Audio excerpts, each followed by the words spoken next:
അള്ളാഹുവിന്റെ ഹബീബ് നബി സല്ലല്ലാഹു അലൈഹി വസല്ലമ തങ്ങൾ പഠിപ്പിച്ചതുപോലെ വിശുദ്ധമായ മുഹറം മാസം ആദരിക്കേണ്ട മാസമാണ്, ബഹുമാനിക്കേണ്ട മാസമാണ്. ഒരുപാട് നന്മകൾ കൊണ്ട് നമ്മുടെ ജീവിതം ധന്യമാക്കേണ്ട മാസമാണ്.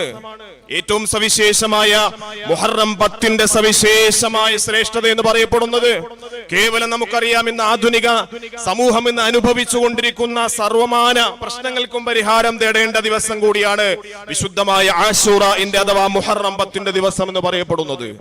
നമുക്കറിയാം, ഏറ്റവും ഭീകരമായ ഭരണാധികാരിയായ ഇസ്ലാമിന്റെ ശത്രുവായിരുന്ന, ലോകത്തിലെ ഞാനാണ് റബ്ബ് എന്ന് വാദിച്ചിരുന്ന ഫിർഔൻ ലഅനത്തുല്ലാഹി അലൈഹി, ആ ഫിർഔനിന്റെ മർദ്ദനങ്ങളിൽ നിന്നും ക്രൂരമായ പീഡനങ്ങളിൽ നിന്നും മൂസ നബി അലൈഹിസ്സലാത്തു വസ്സലാമിനെയും അനുയായികളെയും അല്ലാഹു സുബ്ഹാനഹു വ തആല രക്ഷിച്ചതിന്റെ നന്ദിയായിട്ടാണ് അല്ലാഹുവിന്റെ ഹബീബായ നബി സല്ലല്ലാഹു അലൈഹി വസല്ലമ തങ്ങൾ വിശുദ്ധമായ ആശൂറയുടെ നോമ്പ് പോലും സുന്നത്താക്കി തന്നത്.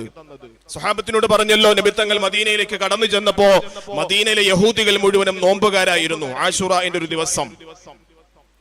യഹൂദികൾ പറഞ്ഞു, അത്രേ നമ്മുടെ പ്രവാചകരായ മൂസ നബി അലൈഹി സ്വലാത്തു വസ്സലാമിനെ അല്ലാഹു തആല ഫിർഔനിൽ നിന്നും രക്ഷപ്പെടുത്തിയ ഏറ്റവും സന്തോഷത്തിന്റെ സുദിനമാണ് എന്ന് പറഞ്ഞപ്പോ റസൂലുള്ളാഹി സ്വല്ലല്ലാഹു അലൈഹി വസല്ലമ തങ്ങൾ ആ യഹൂദികളോട് പറഞ്ഞു അത്രേ, സ്വഹാബത്തിനോടും പറഞ്ഞു അത്രേ, ഏ യഹൂദികളെ, നിങ്ങളെക്കാളുമൊക്കെ ഏറ്റവും കൂടുതൽ എനിക്ക് ഞാനുമായി കടമപ്പെട്ടത് മൂസ പ്രവാചകനാണ്.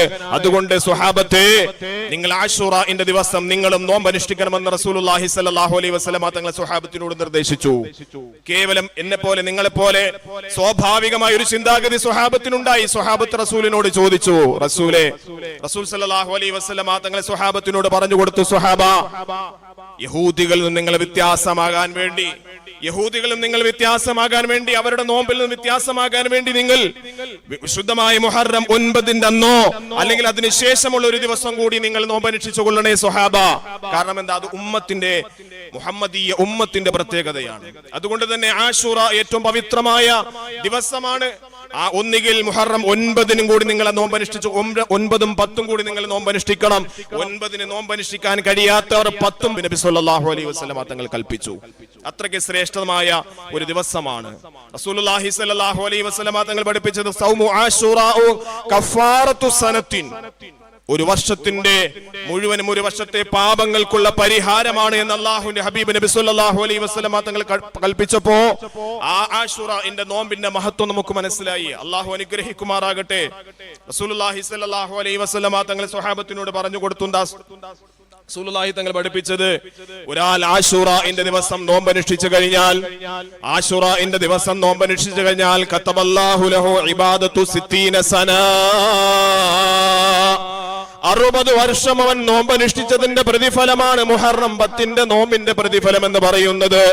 60 വർഷം നോമ്പനുഷ്ഠിക്കുന്ന മാത്രമല്ല, 60 വർഷം ഇബാദത്ത് ചെയ്യുന്നതിന്റെ പ്രതിഫലമാണ്. ആ ഇബാദത്ത് എങ്ങനെയുള്ള പ്രതിഫലമാണ്? സിയാമു അയ്യാമിഹാ വ ഖിയാമ ലയാലിഹാ, അതിന്റെ പകൽ മുഴുവനും, ആ ഒരു 60 വർഷക്കാലവും പകൽ മുഴുവനും അല്ലാഹുവിന് വേണ്ടി ഒരു സമയം പോലും വേസ്റ്റ് ആക്കാതെ, നഷ്ടപ്പെടുത്താതെ നിന്ന് നമസ്കരിക്കുന്നതിന്റെയും രാത്രി നിന്ന് നമസ്കരിക്കുന്നതിന്റെയും പകൽ ഇബാദത്ത് ചെയ്യുന്നതിന്റെയും പ്രതിഫലമുള്ള 60 വർഷത്തിന്റെ ഇബാദത്തിന്റെ പ്രതിഫലമാണ് ആശൂറയുടെ ദിവസം നിങ്ങൾ നോമ്പനുഷ്ഠിക്കുമ്പോൾ നിങ്ങൾക്ക് ലഭ്യമാകുന്നത് എന്ന് മാത്രമല്ല, റസൂലുള്ളാഹി തങ്ങൾ പഠിപ്പിച്ചു, വകഅന്നമാ ഹജ്ജ വഅതമറ 70 മറ, 70 പ്രാവശ്യം ഹജ്ജും ഉംറയും ചെയ്തതിന്റെ പ്രതിഫലമാണ് ആശൂറയുടെ ദിവസം നിങ്ങൾ നോമ്പനുഷ്ഠിച്ചാലെന്ന് സ്വാദിഖ് മുഹമ്മദ് മുസ്തഫ. ഒരൊറ്റ നോമ്പ് കൊണ്ട് ആശൂറയുടെ നോമ്പിന്റെ പ്രസക്തി, ഒരു 60 വർഷക്കാലം രാപ്പകലില്ലാതെ ഫുൾ ടൈം അള്ളാഹുവിന് വേണ്ടി ഇബാദത്ത് ചെയ്തതിന്റെ പ്രതിഫലം തീർന്നില്ല. 70 പ്രാവശ്യം ഹജ്ജും ഉംറയും ചെയ്തതിന്റെ പ്രതിഫലം.